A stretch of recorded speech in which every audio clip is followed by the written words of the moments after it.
90 का दशक भारत की राजनीति में उथल पुथल का सबसे बड़ा दौर माना जाता है, जहां एक तरफ केंद्र और प्रदेशी स्तर पर सबसे बड़ा सत्ताधारी दल कांग्रेस पार्टी विलुप्त होना शुरू हो गई थी, वहीं दूसरी तरफ राजीव गांधी के करीबी नेता वीपी सिंह ने एक ऐसा मोर्चा संभाल लिया था जिसकी वजह से राजीव गांधी और उनकी पार्टी की राजनीति धीमे धीमे सिमटने लगेगी। जहां एक तरफ 90 के दशक में जनता दल के दिग्गज नेता अलग अलग प्रदेशों में अपनी सरकार बनाकर सत्ता में अपने पैर जमा रहे थे, वहीं दूसरी तरफ बिहार में लालू यादव के लिए शुरुआत से ही खतरे की घंटी बजने लगी थी। और समय के साथ वो आवाज इतनी मजबूत और इतनी बुलंद होती गई कि अपने ही प्रदेश में मुख्यमंत्री को कुर्सी छोड़नी पड़ी और एक ऐसे इंसान को मुख्यमंत्री बनाना पड़ा जिसका दूर दूर तक राजनीति से कोई रिश्ता नाता नहीं था, लालू यादव की पत्नी राबड़ी देवी।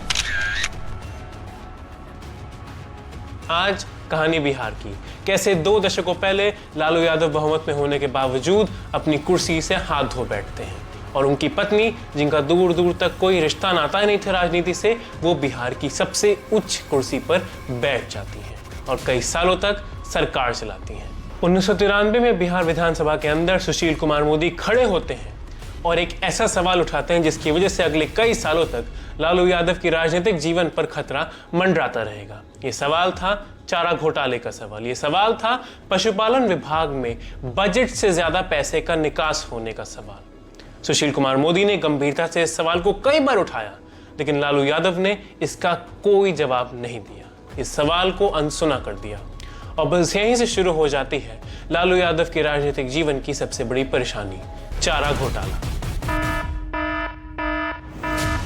जहां एक तरफ 95 में लालू यादव विधानसभा चुनाव जीतकर एक बार फिर से बहुमत हासिल कर लेते हैं बिहार के अंदर, वहीं दूसरी तरफ लालू यादव अब जनता दल के राष्ट्रीय अध्यक्ष भी बन चुके होते हैं। सारी ताकत लालू यादव के हाथों में होती है, जनता दल की पूरी कमान लालू यादव संभाल रहे होते हैं। इसी बीच 96 के आम चुनाव होते हैं जिसमें किसी भी पार्टी को राष्ट्रीय स्तर पर बहुमत के अंक नहीं मिलते हैं। भारतीय जनता पार्टी लोकसभा में सबसे बड़ी पार्टी बनकर उभरती है, लेकिन उसके बावजूद भारतीय जनता पार्टी सत्ता में नहीं आ पाती है। जनता दल और अन्य दलों को मिलाकर यह निर्णय लिया जाता है कि एचडी देवगौड़ा को प्रधानमंत्री पद की शपथ दिलवाई जाएगी। एचडी देवगौड़ा को प्रधानमंत्री बनाने में लालू यादव की अहम भूमिका होती है बतौर जनता दल के राष्ट्रीय अध्यक्ष।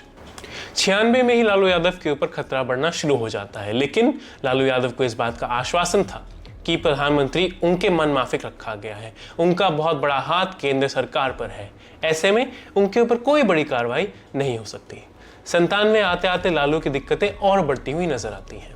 सीबीआई उन्हें पूछताछ के लिए बुलाती है, उनसे घंटों पूछताछ करने के बाद लगभग 400 सवाल किए जाते हैं। ऐसे में लालू यादव को गुस्सा आता है, उनको लगता है कि उनके ऊपर कार्रवाई हो सकती है। 18 महीने बाद कांग्रेस पार्टी से बात करने के बाद वो एचडी देवगौड़ा सरकार से समर्थन वापस दिलवा देते हैं और जैसे ही कांग्रेस पार्टी समर्थन वापस लेती है, सरकार गिर जाती है। जनता दल के राष्ट्रीय अध्यक्ष होने के तौर पर लालू यादव अपनी एड़ी चोटी का जोर लगाकर आके गुजराल को प्रधानमंत्री पद की शपथ दिलवा देते हैं। लालू यादव को भरोसा होता है कि अब उनके ऊपर से खतरा टाला जा चुका है, क्योंकि आके गुजराल पूरी तरीके से लालू यादव पर निर्भर थे। उनको राज्यसभा भी लालू यादव ने ही भेजा था और आज प्रधानमंत्री भी वो लालू यादव के रहमो करम पर ही बने थे। आगे गुजराल के प्रधानमंत्री बनने के बाद लालू यादव को लगा कि उनकी दिक्कतें अब खत्म होंगी, अब समाप्त होंगी, लेकिन उल्टा हुआ। सीबीआई की कार्रवाई वैसे ही चलती रही और उसका दर कई जगह पर बढ़ भी गया। ऐसे में लालू यादव को एक ऐसा निर्णय लेना पड़ा जिसकी वजह से उनकी राजनीति हमेशा के लिए बदल जाएगी। उन्होंने जनता दल को तोड़कर अपना खुद का दल बना लिया, राष्ट्रीय जनता दल। 3 जुलाई 1997 को राष्ट्रीय जनता दल बना। जनता दल में टूट आई।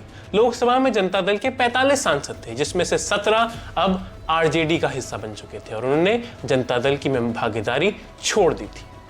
इसके बावजूद आके गुजराल की सरकार गिरती नहीं है, क्योंकि राष्ट्रीय जनता दल के सभी सांसद आके गुजराल की सरकार को समर्थन देते हैं। वहीं दूसरी तरफ दिल्ली में एक और तूफान बनने वाला था, क्योंकि सीबीआई डायरेक्टर जोगिंदर सिंह हर जगह ये बात कह रहे थे कि उनके पास अब लालू यादव के केस में इतने सबूत और गवाह हो चुके हैं कि अब वो एक चार्जशीट फाइल कर सकते हैं। जब चार्जशीट की खबर लालू यादव के कानों तक पहुंची तो वो सोच में पड़ गए। लालू के लिए अब ये एक गंभीर विषय था। जहां एक तरफ वो खतरा टालने के लिए प्रधानमंत्री तक बदल चुके थे, वहीं दूसरी तरफ अब चार्जशीट नाम का एक आदमी उनके घर के दरवाजे पर दस्तक दे रहा था। इसी सोच में लालू यादव ने उस समय के कई दिग्गज नेताओं को फोन लगाया, जैसे कि ज्योति बसु, चंद्रबाबू नायडू और शरद यादव। सबका कहना यही था, अगर चार्जशीट फाइल होती है और उसमें लालू यादव का नाम आता है तो लालू को इस्तीफा देना ही पड़ेगा। 17 जून 1997 को राज्यपाल AR किदवाई CBI को यह अनुमति देते हैं कि वो कोर्ट में चार्जशीट को फाइल करे।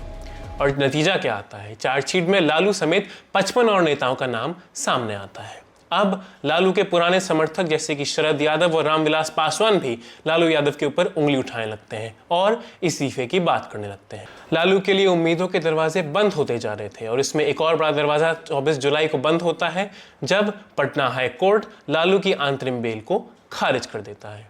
अब लालू यादव के लिए निर्णय लेना तय था। मुख्यमंत्री पद से इस्तीफा तो दे देंगे, लेकिन मुख्यमंत्री बनेगा कौन? परेशान होकर लालू यादव एक पुराने कांग्रेसी नेता को फोन लगाते हैं, राधानंदन झा, और बस उसी फोन कॉल पर लालू यादव को राधानंदन झा कुछ ऐसी सलाह देते हैं जिससे बिहार की सियासत हमेशा के लिए बदल जाती है। दिग्गज नेता होने के साथ साथ राधानंदन झा लालू यादव के करीबी भी थे और एक तरीके से उनके राजनीतिक गुरु भी थे। ऐसे में राधानंदन झा ने एक सलाह लालू यादव तक पहुंचाई कि जो भी हो, इस्तीफा देने के बाद मुख्यमंत्री अपने परिवार में से ही किसी को बनाना या फिर अपनी बीवी को बनाना, और किसी पर भरोसा मत करना और किसी को मुख्यमंत्री मत बनाना।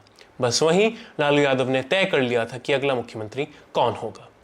24 जुलाई को जिस दिन पटना हाई कोर्ट ने लालू की अंतरिम बेल खारिज की थी, उसी दिन रात को लालू ने राबड़ी देवी से कहा, तैयारी करो, तुम्हें मुख्यमंत्री पद संभालना पड़ेगा।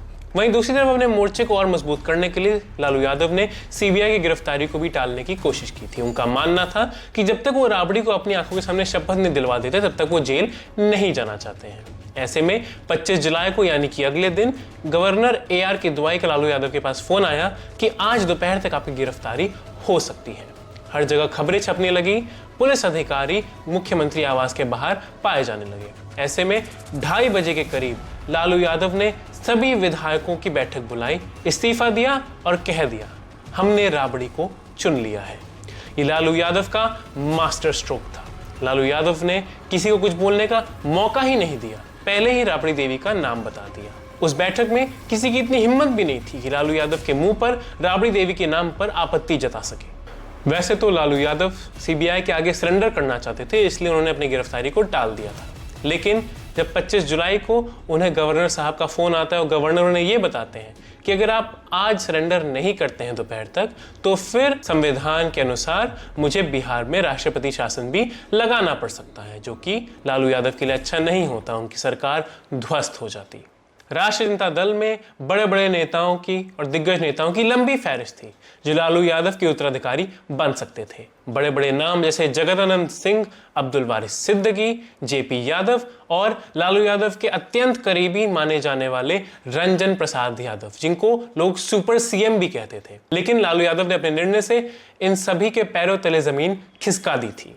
जेल जाते जाते अपनी पत्नी को लालू यादव ने ये राजनीतिक सलाह दी थी, अगर हिंदू दिखे तो नमस्ते करो, मुसलमान दिखे तो अदाब करो, सर पर आंचल रखो, और अगर कोई बुरखे में महिला तुम्हारे सामने से गुजर रही हो तो गाड़ी से उतरकर उसे कसकर गले लगाओ और उससे बोलो कि हमारी सरकार आपकी हिफाजत करेगी, हमारी सरकार सांप्रदायिक तौर पर आपको हानि पहुंचने नहीं देगी। बस यही सब सलाह देकर लालू यादव जेल के लिए रवाना हो गए।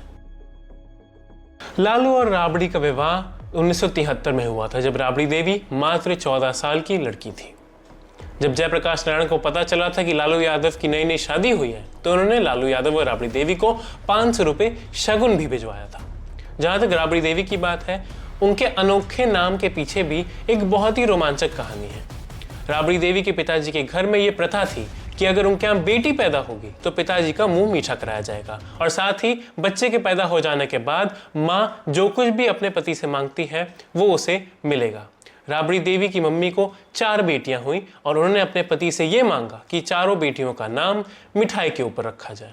तो उनकी सबसे बड़ी बेटी का नाम जलेबिया हुआ, दूसरी बेटी का नाम रसगुल्वा, तीसरी का नाम राबड़ी और चौथी का नाम पनवा देवी। जब ये नाम रखे जा रहे थे तो राबड़ी देवी के पिताजी शिव प्रसाद चौधरी को भी नहीं पता था कि एक दिन उनकी एक बेटी बिहार की सियासत का केंद्र बन जाएगी। एक दिन उनकी एक बेटी बिहार की मुख्यमंत्री के तौर पर स्थापित करी जाएगी और पूरे राज्य की कमान उसके हाथ में होगी। सर पर आंचल लिए एक आम भारतीय महिला की तरह अपने बारे में कम और परिवार के बारे में ज्यादा सोचने वाली महिला बनकर राबड़ी देवी ने मुख्यमंत्री पद की शपथ ले ली और बिहार पर राज करने निकल गई। अगले कई साल राष्ट्रीय जनता दल के लिए और राबड़ी देवी के लिए उथल पुथल के साल होंगे। बार बार उनकी सरकार को गिराने की भी कोशिशें होंगी। केंद्र में भाजपा सरकार और अटल बिहारी वाजपेयी की सरकार भी राष्ट्रपति शासन लगाने की बहुत कोशिशें करेगी, लेकिन इन सब मुसीबतों से जूझते हुए राबड़ी देवी 2005 तक बिहार पर राज करती रहेंगी, जहां पर उनको एक ऐसा आदमी रिप्लेस करेगा जो वर्तमान तक मुख्यमंत्री रह चुका है, नीतीश कुमार। और वहीं पे बिहार की सियासत एक बार फिर से पूरी तरीके से पलट जाएगी। आज की कहानी में बस इतना ही। अगर आपको हमारी ये स्टोरी अच्छी लगी तो हमारे चैनल को सब्सक्राइब करिए, हमें समर्थन दीजिए और देखते रहिए हमारा चैनल।